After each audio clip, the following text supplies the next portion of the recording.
In the world of cinema based on Japanese mythology, and even some that are inspired by true stories, there are a bunch of good ones, such as Forbidden Kingdom, Electra, Raya and the Last Dragon, Spirited Away, and yes, I'm even sad to say Princess Mononoke would even measure up to that.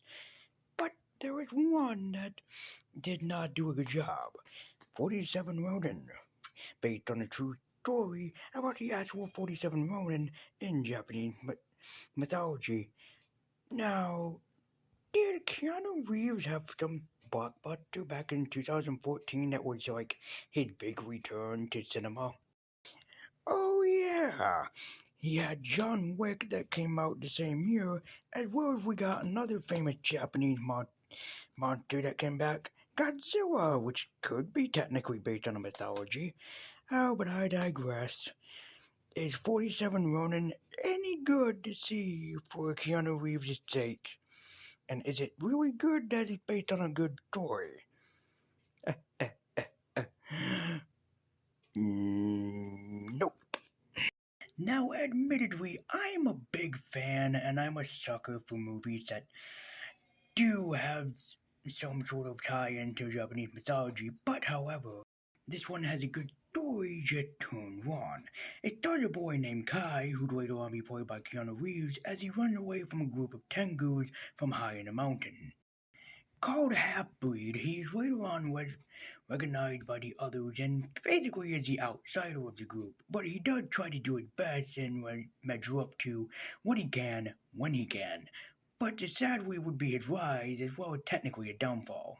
But you know what's funny? This film claims to be based on a true story. Yes, I really doubt the real 47 Ronin of Japanese mythology really faced off against a giant beast.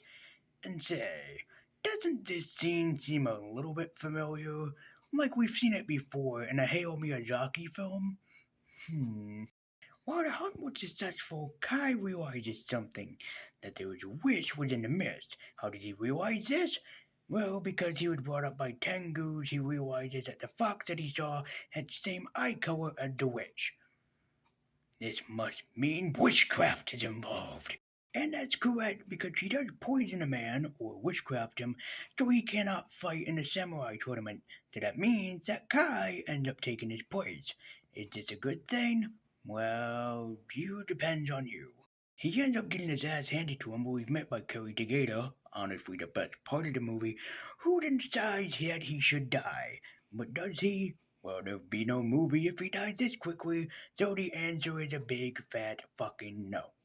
This film has a courtesy of cutting to 1 year later, basically as soon as the movie begins, where 1 year later, where everything had gone to crap.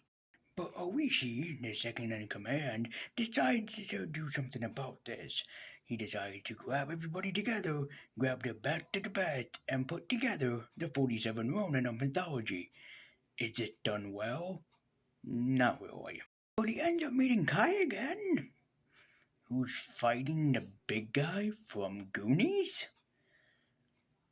Okay, I don't understand why this is in here, and I doubt that this has actually ever happened in the 47 Ronin mythology that this movie is supposedly based on. But Oishi convinces Kai to come forward, and the hunt is on. What hunt? Why, the hunt for the princess, of course. But of course, he's still against Kai because Kai is a half breed and he's not one of them, and blah blah blah. Start playing. He's not one of us from frickin' Lion King Simba's Pride. But the movie decides to show it to Tengu's, and oh my god, what the frick happened here? You know, Tengus are supposed to be ancient, wise, mysterious, and always be wearing a mask. I can't take this serious. But Oishi is put to a test, as he's been told by Kai. Whatever he does, do not withdraw your weapon. This actually looks like it's happening, but nope, it's all just a test so they can get the swords from the weird-looking, weirdly misshapen, gross, grotesque, weird, uncanny Tengus. Why do they look like that? They look freaking ridiculous. The Hawkmen from Flash Gordon are laughing at them. And as to be expected, they end up being counterattacked and led into a trap. The General Akbar quote by this point isn't even worth it. But the fight scene is kind of good. Kind of being the giant keyword. But similar to the Trojan horse of Greek mythology, they decide to launch their own Trojan horse on the wedding of Lord Kira and the woman Mia, is it Mira? I forget her name. But anyways, they launch a counterattack, and this ends up in a glorious, not so good, final battle. Yeah, seriously, the final battle in this movie isn't even worth it. I suppose it's cool, but it's like it's trying to one up Seven Samurai, a freaking Japanese movie that is considered to be one of the greatest movies of all time.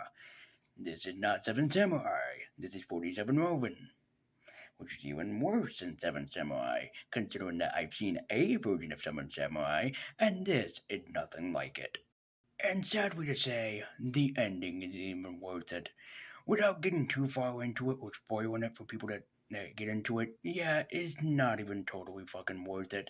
The only good performance in this again is Terry Tagada, who is by far just a good actor all the way around. He could be handed the worst role in the world, but he still played it off seriously, and even Keanu Reeves in this film seemed very out of place. And considering that this movie is made to inspire the 47 Ronin, the famous Ronin of Japanese mythology, and could you claim that this is based on their true story and this is supposed to pay respect for them? I have just one thing to say. The 47 Ronin by this point are rolling in their graves. Oh yeah, it's that fucking bad. But to be fair to 47 Ronin, it has a unique idea. It wants to be a good Japanese mythology film and based on a true story. It wants to have what the other films accomplished, but it does it wrong.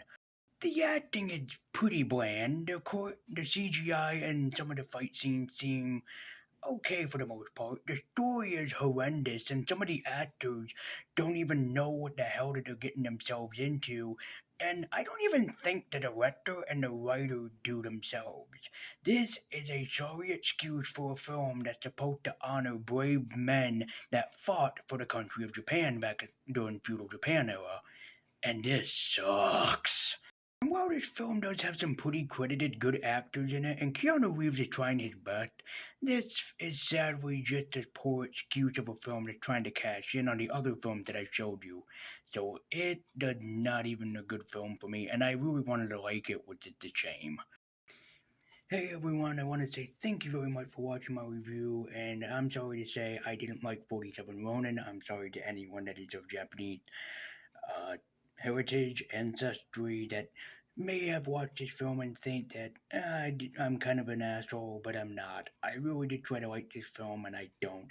If this is trying to honor the 47 Ronin of your ancestry, then I'm sorry to say that this didn't do a good job. Anyways, I hope that you enjoyed the review, and let me know what you thought about 47 Ronin in the comments down below. Thank you guys so much for watching. Please be sure to subscribe, join me on Twitter, and all that other good stuff. And I hope to see you next time.